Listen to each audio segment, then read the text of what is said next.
बिस्मिल्लाहिर्रहमानिर्रहीम, अस्सलाम वालेकुम। पाकिस्तान और दुनिया भर में देखने और सुनने वालों को अब्दुल कादिर का सलाम। ऑक्सफोर्ड यूनिवर्सिटी के नए मुमकिन चांसलर के हवाले से पाकिस्तान से कुछ अहम डेवलपमेंट्स और कुछ लेटेस्ट खबरें हैं। ये मैं इसलिए भी कह रहा हूँ बिकॉज़ जब से उनका नाम लेने पर पाबंदी लगी ना, तो बहुत सारे और नए नाम सामने आए, कासिम के वालिद, बानी पीटीआई एंड ऑल दैट। तो अभी ये मामला चल रहा है ऑक्सफोर्ड यूनिवर्सिटी वाला, तो क्यों ना ऑक्सफोर्ड यूनिवर्सिटी के नए मुमकिन चांसलर जब तक उनका डिसीजन हो नहीं जाता।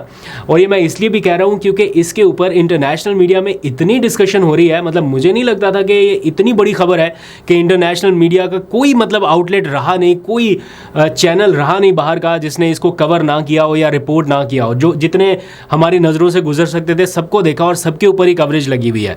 मतलब इससे बड़ी बड़ी खबरें भी और हमारी नज़रों से गुजरी हैं, लेकिन इतना ज़्यादा डिस्कशन ग्लोबल लेवल पर कम ही देखने में आया। तो अभी मैं देख रहा था आशिर बाजवा के स्टैट्स उन्होंने निकाल के बताए हैं, वो सारे चैनल्स, वो सारे अखबारात, वो सारे जरीदे जो इस इवेंट को हॉट टॉपिक के तौर पे कवर कर रहे हैं। तो इसलिए जब बाहर ऑक्सफोर्ड यूनिवर्सिटी चल ही रहा है तो फिर हम भी थोड़ा सा मैंने उस तराजुर में बात की। एनीवेज, इमरान खान के हवाले से आज कुछ उनके कानूनी और आइनी मामलात के हवाले से अहम डेवलपमेंट्स हैं।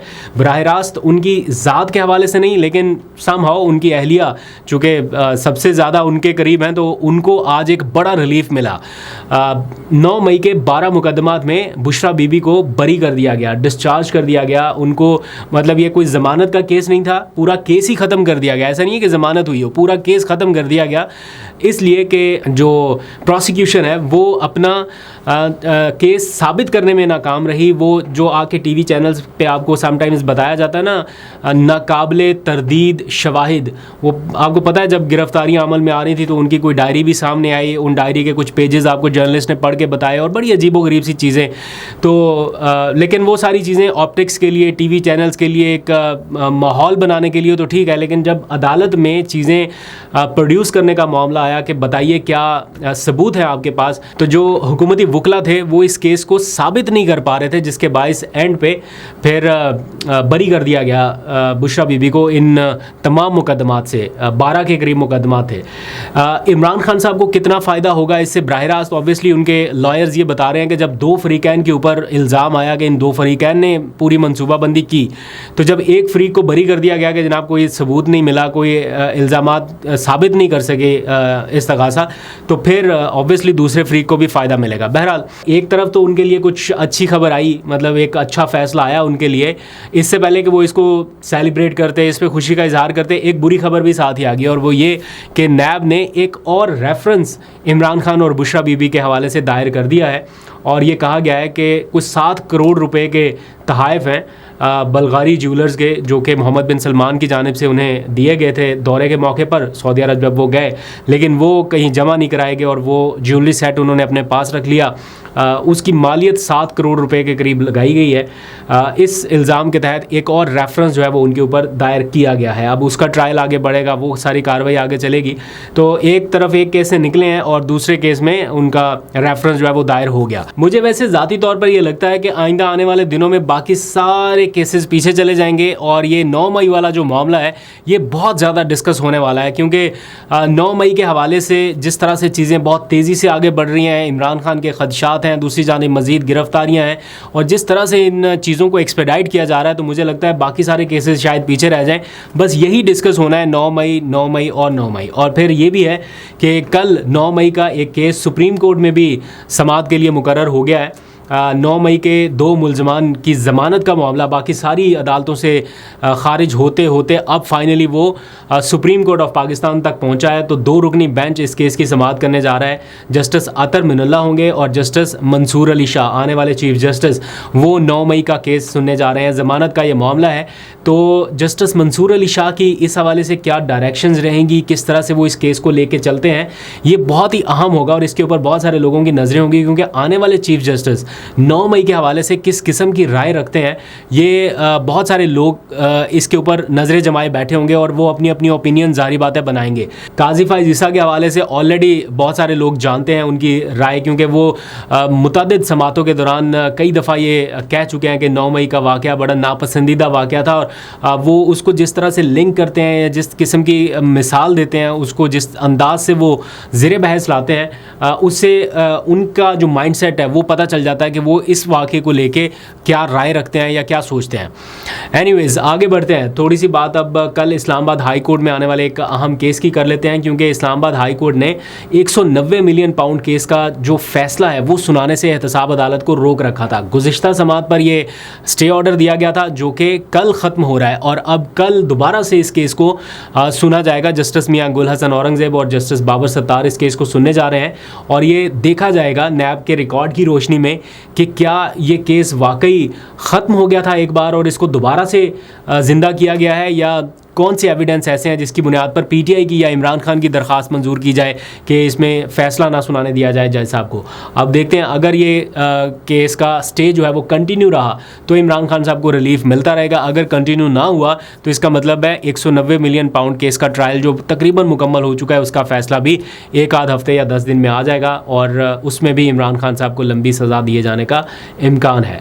आगे आ जाइए, पीटीआई के एक रोज़ बाद होने वाले पावर शो पे बात करते हैं। 22 अगस्त का इस्लामाबाद तरनौल का जलसा शुरू होने जा रहा है, उसकी क्या तैयारियां हैं पहले ये डिस्कस कर लेते हैं, फिर मैं ज़रा मौलाना और पीटीआई के हवाले से कुछ इनसाइड स्टोरी बताऊंगा, क्योंकि उनका जिस तरह से इत्तेहाद एक्सपेक्ट किया जा रहा था कि ये दोनों जमातें मिलकर कोई मूवमेंट चलाएंगी, सारी चीज़ें एज़ पर प्लान नहीं चली, कोई गड़बड़ है वो आपको बताता हूँ। लेकिन पहले ज़रा 22 अगस्त के तरनौल जलसे के हवाले से बात कर लेते हैं। अब एक ही दिन बीच में बाकी बचा है और ऐसे में जो पीटीआई की पूरी कोशिश है कि वो एक सुपर डुपर पावर शो करे तरनौल के मुकाम पर। अभी कुछ देर पहले टीम में वहाँ पर पहुंची हुई थी जायज़ा लेने के लिए कि कोई तैयारियां हो रही हैं, तो एज सच कोई तैयारियां उस लेवल की नहीं है जैसे पहले हो रहा था ना पिछली दफ़ा, उस तरह की तैयारियां नहीं है इन टर्म्स ऑफ के आपने वो लगाना है, स्टेज लगाना है, आपने वो खारदार तारे लगानी है, वो पूरा जलसे का माहौल बनाना है ना, पैनाफ्लेक्स लगानी है, उस किस्म की तैयारियाँ अभी इनिशिएट नहीं हुई। और कहीं कहीं राय ये भी पाई जाती है कि इस बार कोई स्टेज ना लगाया जाए, क्योंकि आखिरी टाइम पे पता नहीं है ना इंतज़ामिया क्या करे, क्या सरप्राइज़ दे और फिर से पूरी तैयारियां धरी की धरी रह जाएं। तो ये जलसा जो है वो शायद मुख्तलिफ नौइयत का भी हो सकता है, इसके ऊपर अभी सलाह मशवरे जारी हैं। दूसरी जानिब खैबर पख्तूनख्वा से काफ़िले लाने के हवाले से अली अमीन गंडापुर तैयारियाँ कर रहे हैं, उनकी भी एक भरपूर कैंपेन वहाँ पर जारी है और एक बड़ा पावर शो पीटीआई करना चाहती है, क्योंकि ये इस्लामाबाद में पहला जलसा होने जा रहा है। इस सारी कशमकश जैसी सूरत हाल के दौरान ये पहला पावर शो होगा इस्लामाबाद में। अभी तक उनको इस्लामाबाद की हदूद में इजाज़त नहीं मिली थी, ऑल्दो कि ये भी कोई इस्लामाबाद का सेंटर पॉइंट नहीं है। तरनौल बिल्कुल एक ऐसी जगह है जहाँ पर कोई इतने अच्छी जगह उसको कंसीडर नहीं किया जा सकता जलसे के लिए, कोई इतनी आसानी से पहुँचना, या वो क्या है रशी सा एरिया है, प्लस जो जगह दी गई है जलसे के लिए वो भी कोई इतनी आइडियल नहीं है। कहीं कहीं पे थोड़ा गंदगी के ढेर हैं, कहीं कूड़ा करकट है, लेकिन फिर भी इस सारी सूरत हाल के बावजूद पीटीआई ये समझते हैं कि इजाज़त मिलना ही काफ़ी है। स्टेज लगे ना लगे, स्पीकर्स लगे ना लगे, जैसे तैसे करके, स्पीकर्स तो खैर ज़रूरी होंगे और बाकी जो लवाजमात होते हैं ना वो बहुत ज़्यादा नीटी ग्रिटी में जाए बगैर वो कहते हैं कि हमें बस एक बार जलसा करने की इजाज़त मिल जाए, सही हम यहाँ पे पहुँच जाएंगे। अभी तक एनओसी का इंतज़ार किया जा रहा है, बताया तो गया था कि दे दिया गया है, लेकिन अभी बाज़ाब्ता उनके पास पहुँचा या नहीं इस बारे में थोड़ी मुतज़ाद इतलात हैं, अभी इंतज़ार किया जा रहा है। अच्छा जी, मौलाना और पीटीआई के हवाले से अपडेट ये है कि गुज़िश्ता रात मौलाना साहब ने कहीं पे ये बता दिया है कि वो अपना इत्तेहाद जो है वो अलग लेके चलना चाहते हैं, यानी वो किसी जमात के साथ इत्तेहाद या किसी इत्तेहाद का हिस्सा बन के आगे नहीं चलना चाहते। एग्जैक्ट वही पॉलिसी जो जमात इस्लामी की है। जमात इस्लामी भी यही कह रही है कि हम किसी जमात के साथ इत्तेहाद नहीं करेंगे, इश्यूज़ के ऊपर हम अब मिल के आवाज़ उठा सकते हैं, लेकिन किसी बाज़ाब्ता इत्तेहाद में नहीं आएंगे। वही बात मौलाना ने कल कर दिया कि हम जैसा उनका एक्सपीरियंस रहा कि पीडीएम का एक्सपीरियंस वो कहते हैं अच्छा नहीं रहा, तो इसलिए हम किसी इत्तेहाद में बाज़ाब्ता शामिल नहीं होंगे, इश्यूज़ के ऊपर हम एक दूसरे के साथ बातचीत जारी रखेंगे। तो ये इस वक्त का सिनेरियो है। तो जो चीज़ें प्लान की जा रही थी कि पीटीआई एंड मौलाना की एक ही स्टेज पे एक ही कंटेनर पे आएंगे या इस्लामाबाद के जलसे में उनको दावत दी जाएगी, तो इस तरह का फ़िलहाल माहौल थोड़ा सा मुश्किल लग रहा है, क्योंकि मौलाना के इस बात के बाद के ना दूसरी जमातें हमें शर्मिंदा करें ना हम उनको शर्मिंदा करें। दैट मीन्स के जो मुतालबात किए जा रहे हैं उसके ऊपर अभी वो रजामंद नहीं है या मुश्तरका मूवमेंट चलाने के मूड में नहीं है, तो ये हो रहा है। दूसरी जानिब अगर हुक्मरान इत्तेहाद की बात की जाए तो वहाँ पर भी थोड़ी सी सख्ती या थोड़ी सी तलखी देखने में आ रही है। ये बिजली के कीमतों में हालिया रिलीफ जो पंजाब गवर्नमेंट की जानिब से दिया गया, इस मामले को लेकर बयानबाजी आ रही है। पीपल्स पार्टी के जो वुज़रा हैं वो सिंध से बैठ के बयानात दे रहे हैं, मरियम यहाँ से जवाब दे रही है पंजाब से, उधर से शहबाज शरीफ साहब वफाकी हुकूमत का अपना बयानिया बता रहे हैं कि जनाब हमारा कोई इसमें लेना देना नहीं है, ये पंजाब हुकूमत ने किया है, बाकी सूबे चाहें तो वो भी कर लें। फिर सिंध से मैसेज आया कि ये बेवकूफ़ाना एक स्कीम है जिसके ऊपर अमल दरामद कोई मुमकिन नहीं है कि आप इसको लॉन्ग टर्म आगे लेके चल सकें। इधर से मरियम बीबी बोलती हैं कि ये शॉर्ट टर्म नहीं है, ये लॉन्ग टर्म ही है, क्योंकि 2 महीने के बाद हम सोलराइजेशन की तरफ जा रहे हैं, सोलर पैनल्स देने जा रहे हैं। तो इस तरह से जवाबात जो है वो एक दूसरे की जानिब से आ रहे हैं। फिर दूसरी जानिब से जवाब आता है कि इससे सख्त मौक़िफ़ हम दोहरा सकते हैं, लेकिन हम उस तरफ जाना नहीं चाहते। तो थोड़ी सी मौसीकी जो है वो कंटिन्यू है। तो देखते हैं कहाँ तक इसका एंड होता है, आपको फर्दर अपडेट करेंगे। आप बताइए, आपका इरादा है 22 अगस्त के जलसे में पहुँचने का? अगर पहुँचना चाहते हैं तो कहाँ से और किस सिटी से आना है, ज़रा कमेंट सेक्शन में बताइएगा। अभी तक के लिए इतने, अपना बहुत सा ख्याल रखिए। अल्लाह हाफ़िज़।